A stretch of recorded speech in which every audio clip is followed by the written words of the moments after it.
to get away. The motorist who just won't shut up. Oh, look at that. People like that one to get taken out of the car and given a good slap. And the teenagers who race for kicks. Nothing else. I mean, I love speed. It's just ridiculous. They're the drivers you don't want to meet on the road.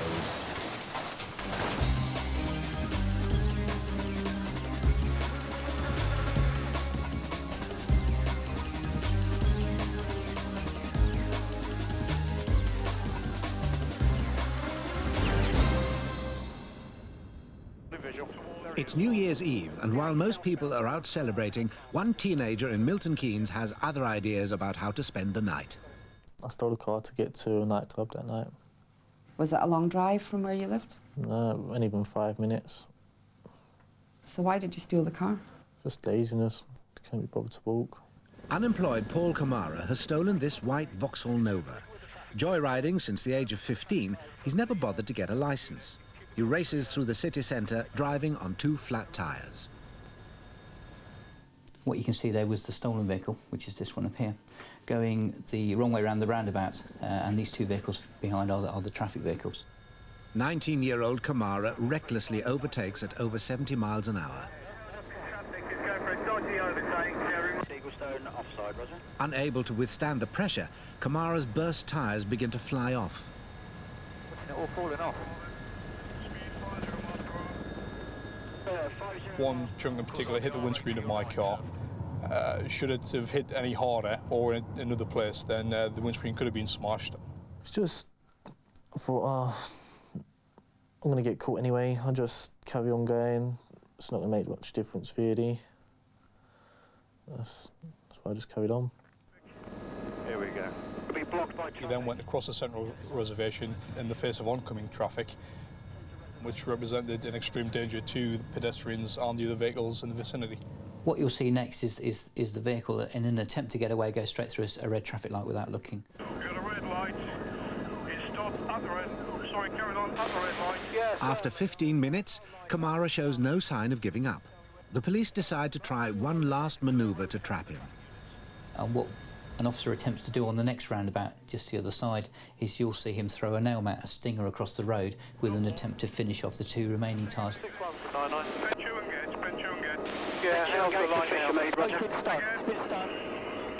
Watch again as the stinger pierces Kamara's 2 remaining good tyres.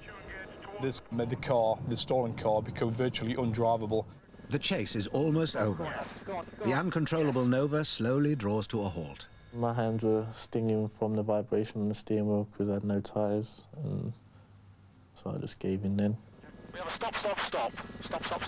Kamara received an 18-month prison sentence and was banned from driving for 2 years. He's still not passed his driving test. And how would you have felt if you had hit somebody? I don't know, not unless it happened. I can't really say. If you had hit somebody, do you think that would stop you ever joyriding again in the future? Well, if I hit someone, yeah, it would stop me. It would. Is that what it's going to take to stop you then, Oh, kill no, somebody? no, I'll stop now. Well, stop now. Why? Just had enough of it. I'm getting too old for it. It's not a kid's thing, really. Since this programme was made, Kamara has been convicted again for a joyriding offence.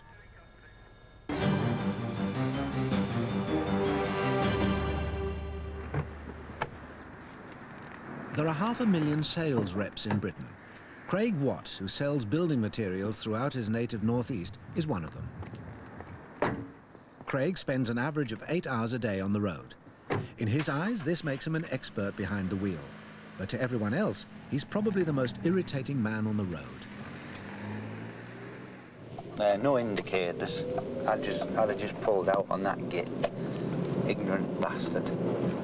They've just put these stupid bloody rumble strips on the roundabout. Typical local authority. They serve no purpose to slow you down. They're just a pain in the arse. Oh, look at that, straight in front. No thought, what's typical Vauxhall driver as usual. There he's on his brakes, look. That's the one thing people must learn to do, is keep the distance. People like that want to get taken out of the car and given a good slap. I'm an absolutely perfect, brilliant driver because I drive for a living. It's all about knowing the road conditions, and I just think I'm way above average because of the amount of miles that I drive. If I sat in with you with a rubber mallet, and every time you broke, if I hit you on the head with the rubber mallet, you'd soon stop pressing your brake pedal and learning to keep your distance, because they really do infuriate me. Today, Craig will drive over 150 miles and make 9 stops. Most of his time will be spent noting the inadequacies of everyone else on the road. I've made a list of the 50 most annoying things on the road. You've got people who don't indicate, people who brake all the time, taxi drivers, BMW owners, Vauxhall Vectra drivers, Swedish car drivers. There we go, there we go, look at this. They think they're in the big Swedish tank, so they think that they're safe, and they just tend to be a nightmare Volvo drivers. Craig's colleagues recognise that all that time spent in the driving seat has taken its toll. Craig in a car gets very excited over minor little things. He is a volatile driver. He's not violent, or I don't think he's violent, but he does explode every now and again, and becomes really aggressive and irritable. I think I do wind myself up, yeah, because I sort of set off, and within a couple of minutes I'm like, what's he doing, what's she doing, and then you get more and more head up. When people make mistakes, Craig takes it personally. People who leave fog lights on really piss me off. It says in the highway code 100 metres. Well, some people take that as 5 metres. But top of Craig's hit list belongs to one familiar British stereotype. During the day, I would say 90% of drivers are fine, but women drivers, I just find are a complete nightmare. I mean, if you take a woman to play tennis, she can't hit the ball. If you take her to play badminton, she can't hit the shuttlecock, but you put her in the car and she hits everything. Even Beverly, his long-suffering fiancée, is tutored in the benefits of driving the Craig Watt way. When she's out with me on a weekend, we have arguments because we're driving along and she'll go to me, brake, brake, brake. And I say to her, I don't need to use the brakes, I know what I'm doing. But she's not too bad a driver, but she could just brush up a little bit if she'd listen to things I teach her. That tells you the kind of guy he is. He makes lists on who are bad drivers, so how many normal people do that? Women who think a dipstick is Rodney from Only Fools and Horses. Stickers on windows. People leave car park stickers over the windows. They can't see out. They want a good slap.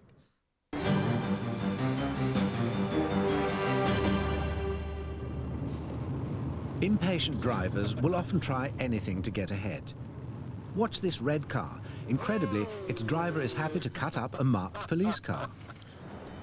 A level crossing in Staffordshire. A train's coming, the barriers come down, and a driver chances his luck.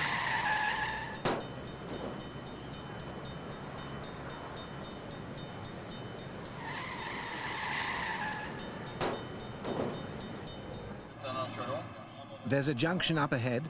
The red car in front virtually misses the turnoff, but still careers across. And watch this Land Rover. Its driver decides to take it off-road, not realising there's a police car just behind. Oh, yes, well, that's good enough evidence. That's good enough evidence. That's right, you can.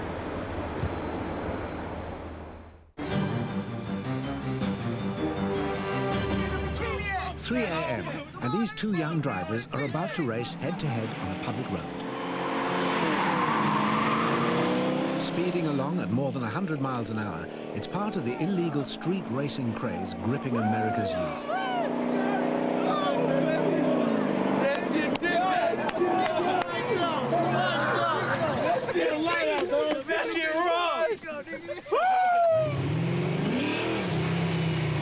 Friday night in Fremont, California, an hour's drive from San Francisco.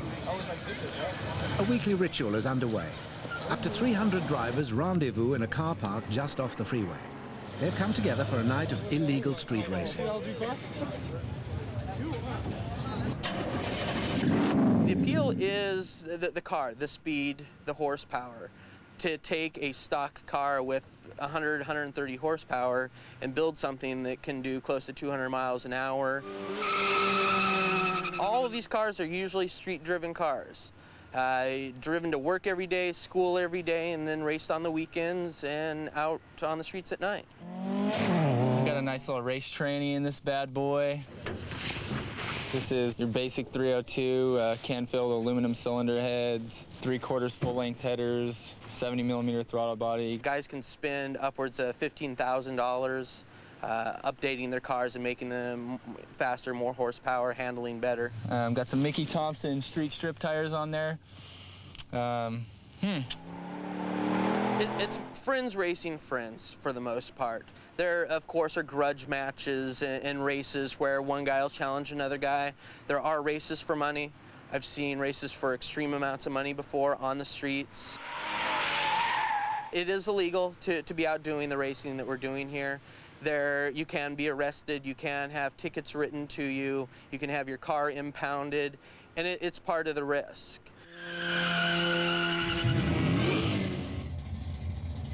It's like nothing else. I mean, I love speed. It's just ridiculous. When the police arrive at the car park, it's time for the racers to move on. Driving off in convoy, they're looking for quiet, straight stretches of road where they can race head-to-head. Oh, baby.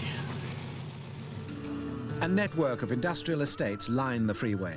This is where the racers will meet up, hidden from the prying eyes of the police. They select a likely stretch, turn in, and start gently warming up.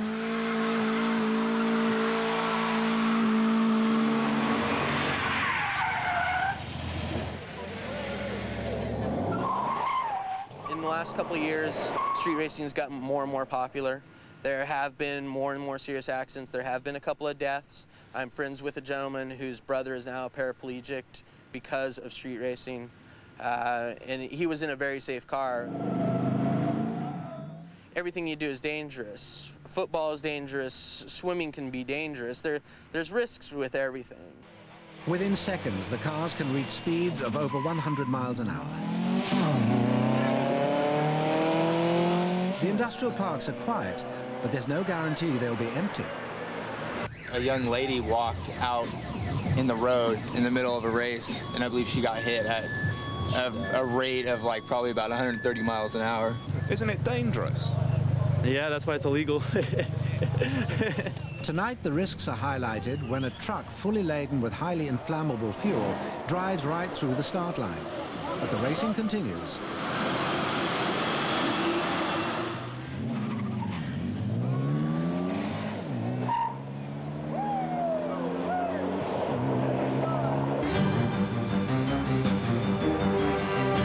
In part two, the driver who just can't stop having accidents. Oops. Careful, Dad.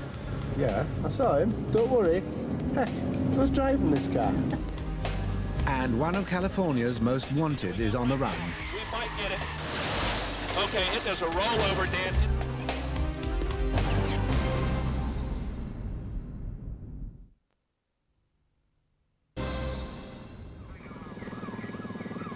The driver of this black Cavalier swerves recklessly out from a junction in Torquay. He's been banned from driving, but that doesn't stop him. The heavy rain makes it almost impossible for the police helicopter to track him, so the operator switches to a thermal camera. He races round the roundabout the wrong way and then speeds along the seafront at 50 miles an hour until a traffic jam gets in his way.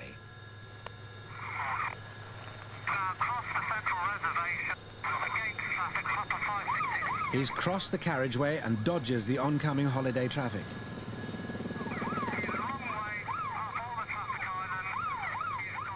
He nips up a side road the wrong way until he skids out of control.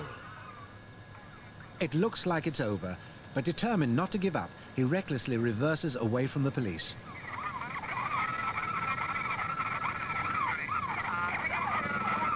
Desperate to stop him, the police try and block him in. One car spins him round while the other two cars close in. The chase covered 13 miles. The 35-year-old driver was jailed for 18 months and ordered to retake his driving test. He's probably the worst driver I've ever seen and ever driven with. Oh, for me to get into a car with Neil, yeah, it would cost somebody a lot of money. He is the worst. The absolute worst. He might look harmless enough, but Neil Roy is Britain's most accident-prone driver. I've had 92 accidents and some incidents on top of that, plus about 70 cars.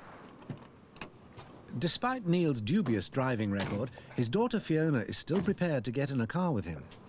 I suppose I've grown up with it since I was born. That's all I've known is maybe Dad having crashes all the time. You know. You're not meant to be in this lane, I don't think, Dad. What? It's the bus lane. No, I'm sorry. It's, No, it's the bus lane. And if we look at the sign, it says Monday to Saturday. No, I'm sorry. 4 till 6:30 p.m. What? Oh, careful, Dad. Yeah, I saw him. Don't worry. Heck, who's driving this car? I saw him plenty of time. There's no problem at all.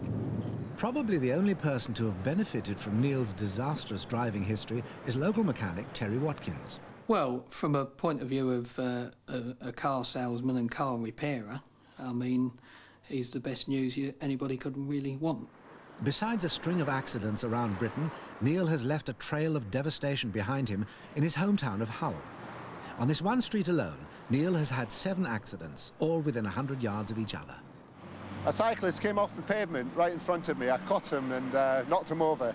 This spot here, I took a caravan side right off, right down the side. I pulled out rather sharpish to the corner. I didn't notice the motorcyclist. He ran right into the side of me. The police came and prosecuted me for driving without due care and attention.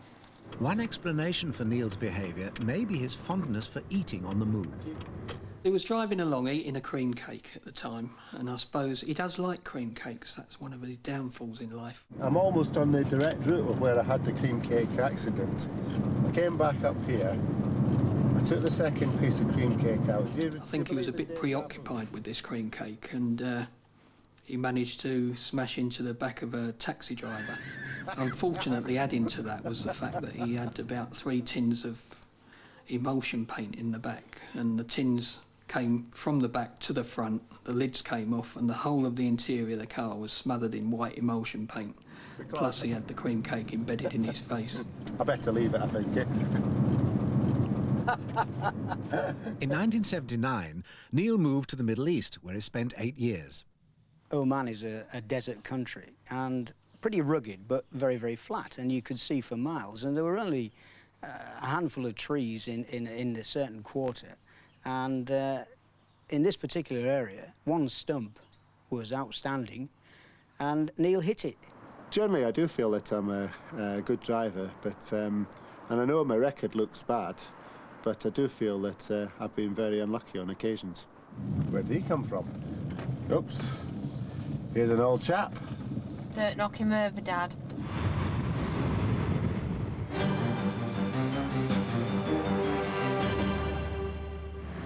Driving the equivalent of London to Moscow every week, they think they're the kings of the road. But to everyone else, they're the biggest bullies on 4 wheels. They're the truckers. Most of the 500,000 truckers have a deadline to meet, and some are reluctant to let anything get in their way. Watch this blue transporter. He just won't budge.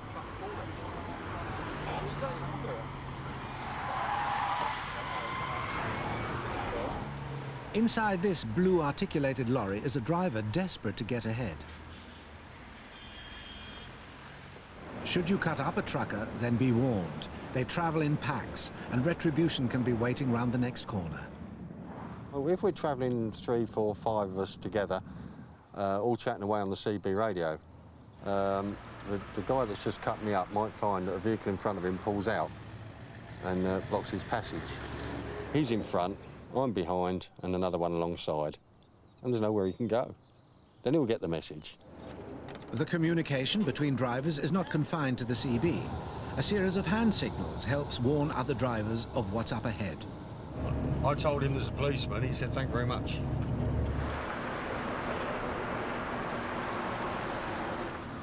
This trucker overtakes on a bend and makes it with seconds to spare.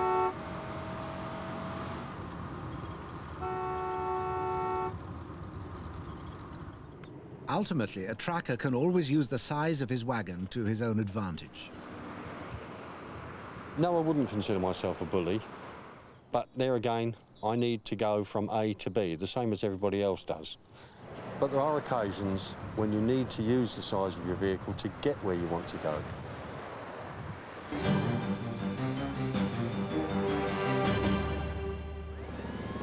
Sacramento, Northern California, and a stolen car speeds along on the wrong side of the road. The driver, 35-year-old Leon Wynn Jr., is on California's most wanted list, so when he's spotted in this stolen car, the chase is on. He's been a very combative person from the get-go. Several officers in my division have had contact with him, and each time it has been a struggle. Officer Dan Brown, a rookie cop at the time, was directly behind Wynn. I had less than a year of experience on the street, and I just didn't know what to expect. I was pretty uncertain about how I was going to handle that situation, and so I suppose, yes, I was pretty scared. Wanted for a string of separate offences, Wynn had no intention of stopping, leading officers on a high-speed chase across town. He was driving so erratically that I didn't think that we were going to be able to stay with him. He was driving on the opposite side of the road, taking vehicles head-on. We figured try to cause a crash so we would back off, but the charges against him were such that I don't think no matter what he did, we would keep pursuing him. He was a man we wanted badly. The pursuit is being covered live on the local news. Oh, man! That was almost a head-on. Now we're in road, followed by two sheriff's vehicles. Very dangerous, splitting lanes of traffic in the median, also running opposite lanes. Safe transition and safe termination. I think we were very blessed because we had no major incidents until we brought him to a stop. Eventually, a break in traffic allowed Deputy Brown to try a risky maneuver. We drive our car alongside of the rear quarter panel on the driver's side and turn our wheel in, causing that car to spin, eventually spinning out and stopping.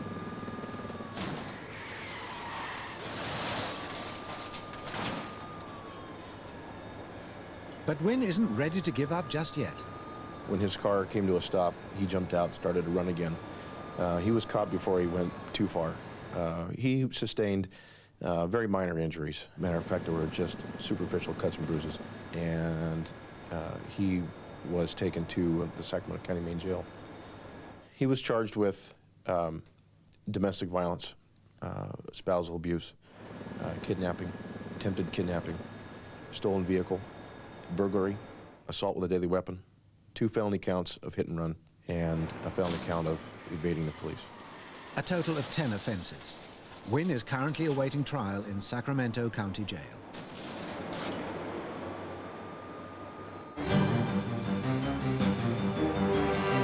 Next week on Beware Bad Drivers, the police car's under attack.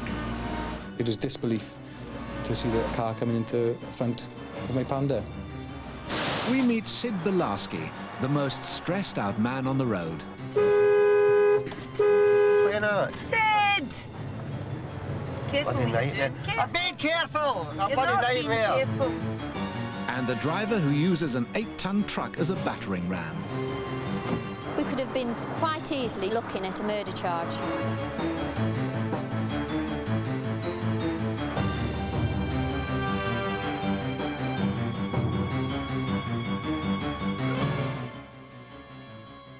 Richard Madeley presents the devastation caused by extreme weather. Eye of the Storm is next.